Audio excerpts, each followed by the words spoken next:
ವಿಜಯಪುರ ಜಿಲ್ಲೆಯ ತಿಕೋಟ ತಾಲೂಕಿನ ಸೋಮದೇವಹಟ್ಟಿ ತಾಂಡಾದಲ್ಲಿ ಪ್ರತಿ ವರ್ಷದಂತೆ ಈ ವರ್ಷವೂ ಕೂಡ ಮಾತೆ ದುರ್ಗಾದೇವಿಯ ಜಾತ್ರೆ ಅತ್ಯಂತ ವಿಜೃಂಭಣೆಯಿಂದ ಅತ್ಯಂತ ಭವ್ಯವಾಗಿ ಭಕ್ತಿಯಿಂದ ಇವತ್ತು ಜರುಗ್ತಾ ಇದೆ. ದೇಶದ ನಾನಾ ಭಾಗಗಳಿಂದ ಕರ್ನಾಟಕ, ತೆಲಂಗಾಣ, ಆಂಧ್ರ, ಗೋವಾ, ಮಹಾರಾಷ್ಟ್ರ ಅಷ್ಟಲ್ಲದೆ ಗುಜರಾತ್, ರಾಜಸ್ಥಾನ, ಉತ್ತರ ಪ್ರದೇಶ ಕೂಡ ಇಲ್ಲಿ ಭಕ್ತರು ಬಂದು ತಾಯಿಯ ಒಂದು ಸೇವೆಯಲ್ಲಿ ತೊಡಗಿದ್ದಾರೆ. ಬೇರೆ ಬೇರೆ ರಾಜ್ಯದಿಂದ ಮಂತ್ರಿ ಮಹೋದಯರುಗಳು, ಶಾಸಕರುಗಳು, ಸಂಸತ್ ಸದಸ್ಯರು ಕೂಡ ಅಷ್ಟೇ ಭಕ್ತಿ ಭಾವದಿಂದ ತಾಯಿಯ ಸೇವೆಗೋಸ್ಕರ ಇವತ್ತು ಬಂದು ಕಾರ್ಯಕ್ರಮದಲ್ಲಿ ಭಾಗವಹಿಸಿ ಅತ್ಯಂತ ಕಾರ್ಯಕ್ರಮ ಯಶಸ್ವಿಯಾಗಿ ಇವತ್ತು ನಡೆಸಿಕೊಟ್ಟಿದ್ದಾರೆ. ಸೋಮದೇವಹಟ್ಟಿ ತಾಂಡ ಎಂದ ತಕ್ಷಣ ದಶಕಗಳ ಹಿಂದೆ ಒಂದು ಅತ್ಯಂತ ಕುಗ್ರಾಮ. ಇಂತಹ ಕುಗ್ರಾಮದಲ್ಲಿ ಈ ದೇವಿಯ ಆರಾಧಕರು, ಇಲ್ಲಿಯ ಧರ್ಮರ್ಷಿಗಳಂತಹ ಪರಮಪೂಜ್ಯ ಡಾಕ್ಟರ್ ಜಗನು ಮಹಾರಾಜರ ಒಂದು ಆರಾಧನೆಯ ಒಂದು ಶಕ್ತಿಯ ಪ್ರತೀಕವಾಗಿ ಇವತ್ತು ಸೋಮದೇವಹಟ್ಟಿ ತಾಂಡ ದೇಶಾದ್ಯಂತ ಪರಿಚಿತವಾಗಿದೆ. ಇಂತಹ ಕುಗ್ರಾಮದಲ್ಲಿ ಇವತ್ತು 4 ಹೆಲಿಪ್ಯಾಡ್ಗಳಿದ್ದಾವೆ.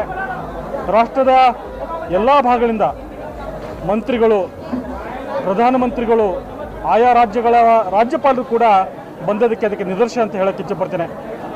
ಯಾರು ಇಲ್ಲಿಯ ದುರ್ಗೆಗೆ ಶರಣು ಹೋಗಿದ್ದಾರೋ, ಯಾರು ಈ ದುರ್ಗೆಯ ಒಂದು ಸೇವೆ ಮಾಡಿದಾರೋ ಅವರೆಲ್ಲ ಇಷ್ಟಾರ್ಥಗಳು ಸಿದ್ಧಿಸಿ ಲೋಕ ಕಲ್ಯಾಣಕ್ಕೆ ಒಂದು ನಾಂದಿಯಾಗಿದೆ ಅಂತ ಹೇಳಕ್ಕೆ ಇಚ್ಛೆಪಡ್ತೇನೆ. ಎಲ್ಲರಲ್ಲೂ ವಿನಂತಿ ಮಾಡ್ತಿದ್ದೀನಿ, ಮಾಧ್ಯಮದ ಮಿತ್ರರ ಮುಖೇನ ಬನ್ನಿ, ತಾವು ಕೂಡ ತಾಯಿಯ ಒಂದು ಆಶೀರ್ವಾದ ಪಡೆದು ನಿಮ್ಮ ಇಷ್ಟಾರ್ಥಗಳನ್ನು ಈಡೇರಿಸಿಕೊಳ್ಳಿ. ಈ ದೇಶದಲ್ಲಿ ಯಾವಾಗಲೂ ಸುಖ, ಶಾಂತಿ, ಸಮೃದ್ಧಿ ನೆಲೆಸಲಿ ಅಂತ ಆ ತಾಯಿಯಲ್ಲಿ ನಾವೆಲ್ಲರೂ ಪ್ರಾರ್ಥನೆ ಮಾಡೋಣ ಅಂತ ವಿನಂತಿ ಮಾಡ್ತೇನೆ. ನಡೆಯುವ ದುರ್ಗಾದೇವಿಯ ಜಾತ್ರಾ ಮಹೋತ್ಸವದ ಪ್ರಯುಕ್ತ ನಮ್ಮ ಗುರುಗಳಾದಂಥ ಜಗನು ಮಹಾರಾಜರು ನಾಡಿನ ಮಾತ್ರವಲ್ಲದೆ ದೇಶದ ಅನೇಕ ರಾಜ್ಯಗಳಿಂದ ಪ್ರಮುಖರನ್ನು ಕರೆಸಿ ಮತ್ತು ಬಾಲಿವುಡ್ ನಟರಾದಂಥ ಗೋವಿಂದರವರನ್ನು ಕೂಡ ಕರೆಸಿ ಸಮಾಜದ ಬಗ್ಗೆ ಚಿಂತನೆ ಮಾಡ್ತಕ್ಕಂಥ ಒಂದು ಸಂದರ್ಭ. ಈ ಸಂದರ್ಭದಲ್ಲಿ ನಮ್ಮ ತಾಂಡ ನಿಗಮದ ಅಧ್ಯಕ್ಷರಾದಂಥ ಜಯದೇವ್ ನಾಯಕರು ಕೂಡ ಈ ಕಾರ್ಯಕ್ರಮದಲ್ಲಿ ಭಾಗವಹಿಸಿದ್ದಾರೆ. ನಾಡಿನ ಮಾತ್ರವಲ್ಲದೆ ಬೇರೆ ಬೇರೆ ರಾಜ್ಯಗಳಿಂದಲೂ ಕೂಡ ಅನೇಕ ಪ್ರಮುಖರು ಕೂಡ ಈ ಜಾತ್ರೆಯಲ್ಲಿ ಭಾಗವಹಿಸ್ತಾರೆ. ಸಂತೋಷ ಅಂತ ಹೇಳಿದರೆ ಜಗನು ಮಹಾರಾಜರು ಇಂಥ ಒಂದು ಸಣ್ಣ ತಾಂಡದಲ್ಲಿ ಇಂಥ ಒಂದು ದೇವಿಯ ಮೂರ್ತಿ ಪ್ರತಿಷ್ಠಾಪನೆ ಮಾಡಿ ದುರ್ಗಾದೇವಿಯ ಆಶೀರ್ವಾದ ಪಡೆದು ಎಲ್ಲ ಕಡೆಯಿಂದ ಎಲ್ಲ ರಾಜ್ಯದಿಂದ ಬಂದು ಈ ಕಾರ್ಯಕ್ರಮದಲ್ಲಿ ಭಾಗವಹಿಸಿದ್ದು ನಮಗೆ ಅತೀವ ಸಂತೋಷ ಆಗ್ತದೆ. ಕಾವಿ ಪಟ್ಟೆ ಹಾಕ್ಕೊಂಡು ಉಪದೇಶ ಮಾಡ್ತಕ್ಕಂಥ ಸ್ವಾಮಿಗಳು ಇದ್ದಾವೆ. ಸರಳವಾಗಿ ಪ್ಯಾಂಟು ಶರ್ಟು ಹಾಕ್ಕೊಂಡು ಸಾಧಾರಣ ಜನರಲ್ಲಿ ಬೆರೆಸ್ಕೊಂಡು ಇಷ್ಟೊಂದು ಜನರನ್ನು ಕರೆಸಿ ಅವರಿಗೆ ತಮ್ಮ ಸಂದೇಶವನ್ನು ಕೊಡ್ತಕ್ಕಂಥ ಈ ಸಂದರ್ಭದಲ್ಲಿ ಮತ್ತು ಅಭಿವೃದ್ಧಿಯನ್ನು ಕೂಡ ಮಾಡಿದ್ದಾರೆ. ಕ್ಷೇತ್ರ ಧಾರ್ಮಿಕವಾಗಿ ಅಂತ ಇದ್ದರೆ ಪೂಜೆ ಪುರಸ್ಕಾರ ಬೇರೆ, ಮತ್ತು ಜನರಲ್ಲಿರ್ತಕ್ಕಂಥ ಮೌಢ್ಯಗಳನ್ನು ತೆಗಿಬೇಕು. ಮೌಢ್ಯಗಳಿಗೆ ಆಸ್ಪದ ಕೊಟ್ಟು ಜನಸಾಮಾನ್ಯರಲ್ಲಿ ಹೆಚ್ಚು ಸಾಲ ಮಾಡ್ತಕ್ಕಂಥ ಸ್ವಾಮಿಗಳಾಗಬಾರ್ದು. ಜನಸಾಮಾನ್ಯರಿಗೆ ತಿಳುವಳಿಕೆ ಕೊಟ್ಟು ಅವರ ಅಭಿವೃದ್ಧಿ ಮಾಡಬೇಕು.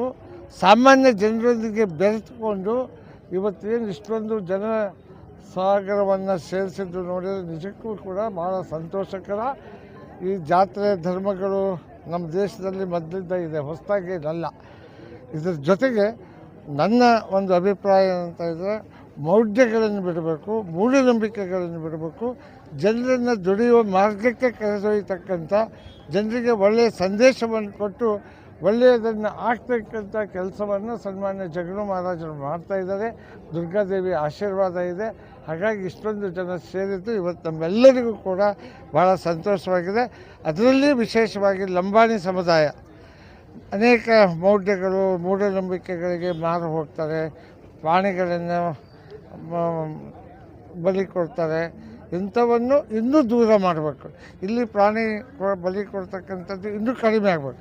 ಉದಾಹರಣೆಗೆ ನಾನು ಸಂತ ಸೇವಾಲಾಲ್ ಜನ್ಮಸ್ಥಾನ ಮಹಾಮಠೀಯ ಸಮಿತಿ ಅಧ್ಯಕ್ಷರಾಗಿ ನಾನೇ ಇದ್ದೇನೆ. ಕಳೆದ 14 ವರ್ಷಗಳಿಂದ ಇವತ್ತು ಸಂತ ಸೇವಾಲಾಲರ ಸಂದೇಶವನ್ನು ಸಾರ್ತಕ್ಕಂಥ ಮತ್ತು ವಿಶೇಷವಾಗಿ ನಮ್ಮ ಜನ ಕುಡಿತದ ಕಡೆಗೆ ಬಿಟ್ಟು ಇವತ್ತು ಯಾರೂ ಕೂಡ ಮಾಲಾಧಾರಿಗಳಾಗಿ ಅಲ್ಲಿ ಹೋಗ್ತಾರೆ, ಮಾಲೆಗಳನ್ನು ಹಾಕ್ತಾರೆ. ಮಾಲೆಗಳನ್ನು ಹಾಕಿ ಹೋದವರು ಅವ್ರು ಯಾರೂ ಕೂಡ ಮದ್ಯಪಾನವನ್ನು ಮುಟ್ಟೋದಿಲ್ಲ, ದುಶ್ಚಟಗಳಿಂದ ದೂರ ಇರ್ತಕ್ಕಂಥ ಕೆಲಸವನ್ನು ನಾವು ಮಾಡಿದ್ದೇವೆ. ಅದರ ಜೊತೆಗೆ ಇವತ್ತಿನವರೆಗೆ ಮಾರಿಕಾಂಬಾ ದೇವಿಗೆ ಬಲಿ ಕೊಡ್ತಕ್ಕಂಥದ್ದನ್ನು ಸಂಪೂರ್ಣವಾಗಿ ನಾವು ನಿಲ್ಲಿಸಿದ್ದೇವೆ. ಅಂಥ ಕೆಲಸವೂ ಕೂಡ ಇಲ್ಲಿ ಆಗಬೇಕು ಅಂತ ನನ್ನ ವೈಯಕ್ತಿಕ ಅಭಿಪ್ರಾಯ.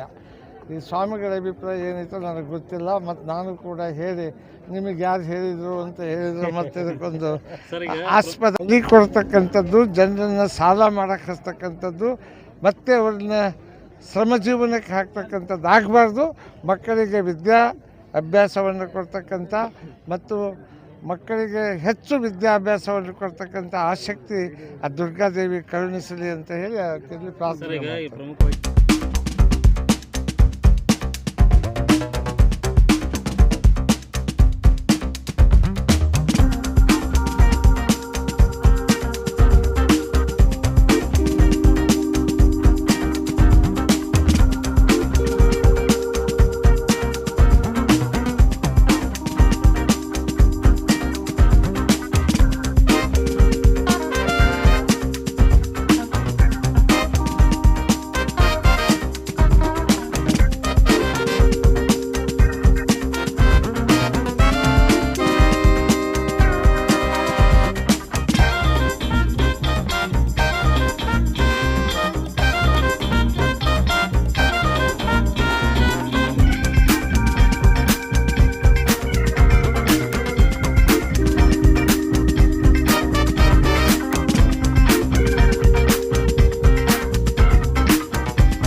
पवित्र भूमि पर पूर्व राष्ट्रीय